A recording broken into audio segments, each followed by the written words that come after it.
Well, good evening to you. And my reaction to the indictment is that no one is above the law. And if the facts bear out criminal activity and a duly constituted grand jury has found that, then Donald Trump has to answer to the law. And that's within the state of New York's jurisdiction. My colleagues who are looking to short circuit this and really stop an ongoing criminal investigation simply do not understand the Constitution and don't know what their job is. We have a separation of powers where the judicial branch is separate.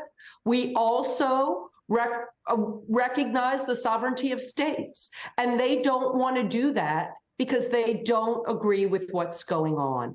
And let's just be clear. The fact that the GOP is sticking up for someone who's paid hush money to a porn star is the height of hypocrisy.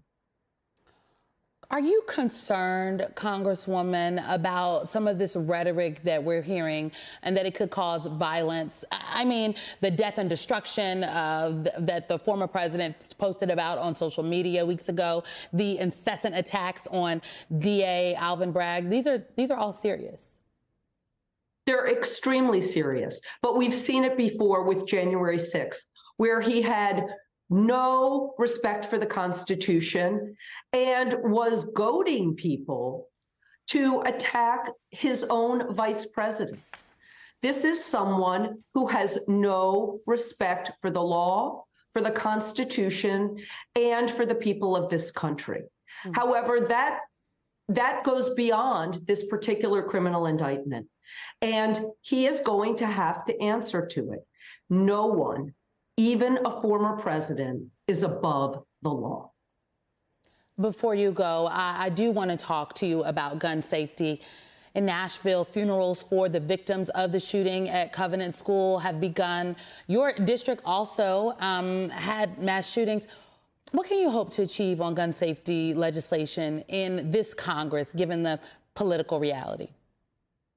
Well, the first thing I want to say to the families and the loved ones of the victims in Nashville is my heart is with you. We have had similar pain, senseless violence, using assault weapons in this state and including within the last year in my own district.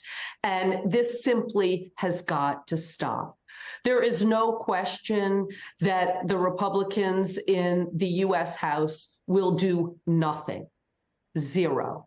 And as a matter of fact, in North Carolina, 2 days after the Nashville shooting, they repealed a law about getting permits for handguns.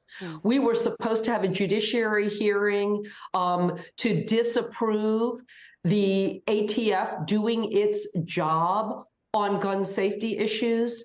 That hearing was simply postponed rather than canceled after the horrific violence in Nashville. This country is in mourning, but this country is angry. They are angry about this senseless violence, and we have a way to stop it.